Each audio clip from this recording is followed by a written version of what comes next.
नमस्कार दोस्तों, welcome to my channel उर्वरित एग्रो। आज हम इस वीडियो में धान की खेती के बारे में स्टेप बाय स्टेप आप लोगों को बताने जा रहे हैं। धान की नर्सरी कैसे तैयार किया जाता है, भूमि को कैसे तैयार किया जाता है, उन्नत और किस्म क्या क्या होना चाहिए, बीजों का उपचार करके लगाना चाहिए या नहीं लगाना चाहिए, अगर लगाते हैं तो क्या क्या फायदा मिलता है, बीज की क्वांटिटी क्या होना चाहिए, 1 एकड़ के लिए बुआई की विधि और प्लांट टू प्लांट कितना डिस्टेंस रखना चाहिए, कौन सी खाद कब देना चाहिए और कितने क्वांटिटी में देना चाहिए।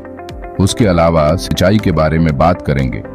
धान की फसल में कौन कौन से कीट लगते हैं, बीमारी कौन कौन सी होती है और उसको हम लोग लगने से पहले कैसे कंट्रोल करेंगे। उसके अलावा कैसे नियंत्रण करेंगे। धान की खेती से कितनी कमाई होती है, तो पूरी डिटेल्स मैं आज इस वीडियो में बताऊंगा। तो आप लोग वीडियो को लास्ट तक देखते रहिए। तो चलिए वीडियो को स्टार्ट करते हैं। तो सबसे पहले बात आती है कि धान की खेती के लिए बेस्ट टाइम यानी सही समय क्या होता है। तो नर्सरी के लिए जून और जुलाई सही समय माना जाता है और रुपाई की अगर बात की जाए तो जुलाई की लास्ट वीक सही समय होता है। तो रुपाई कर देनी चाहिए नर्सरी में। अब बात आती है कि धान की खेती के लिए नर्सरी को हम लोग कैसे तैयार करें।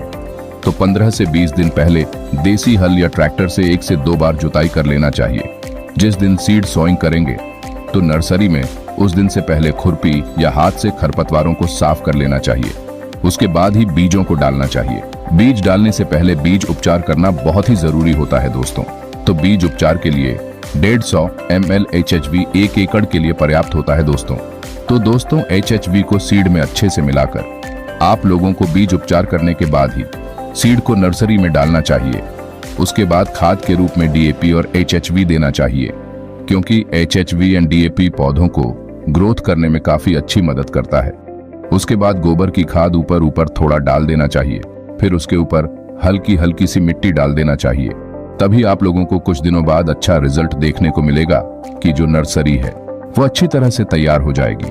उसके बाद अगर जैसे कीड़े मकोड़े आप लोगों को देखने को मिल रहा है या फिर बीमारी देखने को मिल रही है नर्सरी में, तो आप लोग को जो दवा लेना है वो इमिडाक्लोपिड 70% WG इंसेक्टिसाइड के रूप में लेना है और फंगिसाइड के रूप में मेटालैक्सी प्लस मैनकोजेब को लेना है और दोनों को मिक्स करके आराम से स्प्रे करने से आपकी नर्सरी एकदम तैयार हो जाएगी। ये हम सभी प्रकार के धान की वैरायटी के बारे में बता रहे हैं। अब बात आती है कि धान की ट्रांसप्लांटिंग के लिए फील्ड को हम लोग कैसे तैयार करें। तो धान की फसल के खेत में लगाने से पहले खेत की अच्छी तरह से गहरी जुताई कर लेना चाहिए और उस समय 40 कुंटल गोबर की खाद 1 एकड़ में डालकर फिर से जुताई कर देना चाहिए, जिससे कि पुरानी फसल के अवशेष निकल जाए। उसके बाद खेत में पानी लगा देना चाहिए। खेत में पानी लगा देने के बाद खेत को कुछ दिनों के लिए ऐसे ही छोड़ देना चाहिए। उसके बाद खेत की फिर से जुताई करें। जुताई करने के बाद फिर अच्छी तरह से मेड़ बना देना चाहिए, जिससे खेत में बारिश का पानी अधिक समय तक जमा रहे। अब बात आती है कि खेत की रोपाई के टाइम बीसल डोज में हम लोगों को क्या क्या खाद डालनी चाहिए और कितने क्वांटिटी में डालना चाहिए, ताकि पौधा शुरुआत में ही अच्छी तरह से ग्रोथ करे। उसके लिए बेसल डोज में DAP को लेना है 40 से 45 किलो और यूरिया यानी नाइट्रोजन को 35 से 40 किलो HHV के साथ पर एकड़ के लिए और तीनों को मिक्स करके खेत में डाल देना चाहिए। फिर उसके बाद ही आप लोगों को रोपाई कर लेना चाहिए। नॉर्मल पौधे से पौधे की दूरी कितनी होनी चाहिए, इसके बारे में बात कर लेते हैं। धान की रोपाई में अगर 15 से 20 सेंटीमीटर तक दूरी रखते हैं तो काफी अच्छा होता है और गहराई को 3 सेंटीमीटर तक ले जाना चाहिए, तभी आपकी फसल अच्छी आ सकेगी। अब बात आती है धान के खेत में सिंचाई कैसे करनी चाहिए। तो धान की फसल में रोपाई के 1 हफ्ते तक पौधे के कल्ले फूटने और दाने भरते समय तक खेत में पानी की पूर्ति नियमित रूप से होना चाहिए और इसके लिए बांध बनाकर उसमें पानी भर देना चाहिए, जिससे कि पानी खेत में बना रहे और पौधे ठीक ठाक से ग्रोथ ले सके। अब एक चीज और है कि धान की खेत में सबसे जो बड़ी समस्या आती है वो होता है खरपतवार नियंत्रण। तो खरपतवार नियंत्रण के लिए काफी सारी दवा भी आती है। जब आप लोग धान की रोपाई कर रहे हैं तो उससे पहले जब खाद डालते हैं तो उस समय आप लोग उस खाद जैसे यूरिया, DAP जो भी डालते हैं उसके साथ अगर कोई भी हर्बिसाइड जो आपके एरिया में चलता हो उसको मिलाकर अगर डाल देते हैं तो खरपतवार देखने को नहीं मिलता है। लेकिन रोपाई के इसे 3 से 4 दिन के अंदर ही डाल देना चाहिए। अब ये ध्यान रखना चाहिए जब डाल रहे हैं तो उस समय खेत में थोड़ा पानी होना जरूरी है। और वो पानी आप लोगों के खेत में 2 से 3 दिन तक रहना चाहिए। अगर खेत में पानी बहकर चला जाएगा तो आप लोगों को अच्छा रिजल्ट दिखने को नहीं मिलेगा।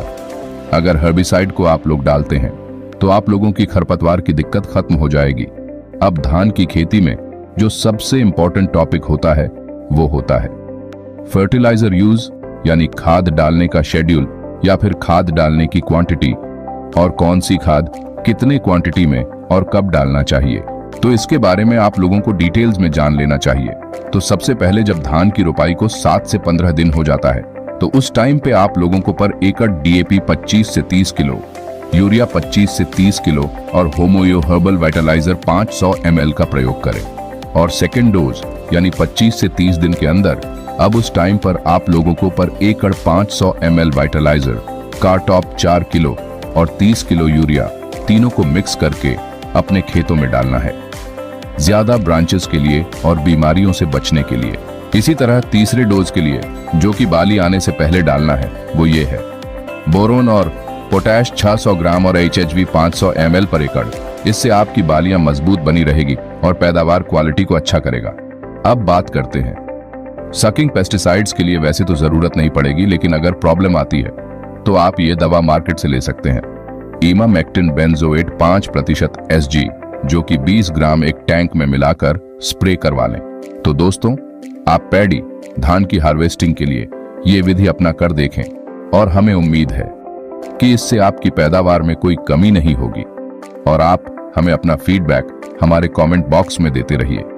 और अगर आप लोग को ये वीडियो अच्छी लगी हो तो हमारे चैनल को सब्सक्राइब कर लें और इस वीडियो को लाइक कर दें। धन्यवाद। जय हिंद।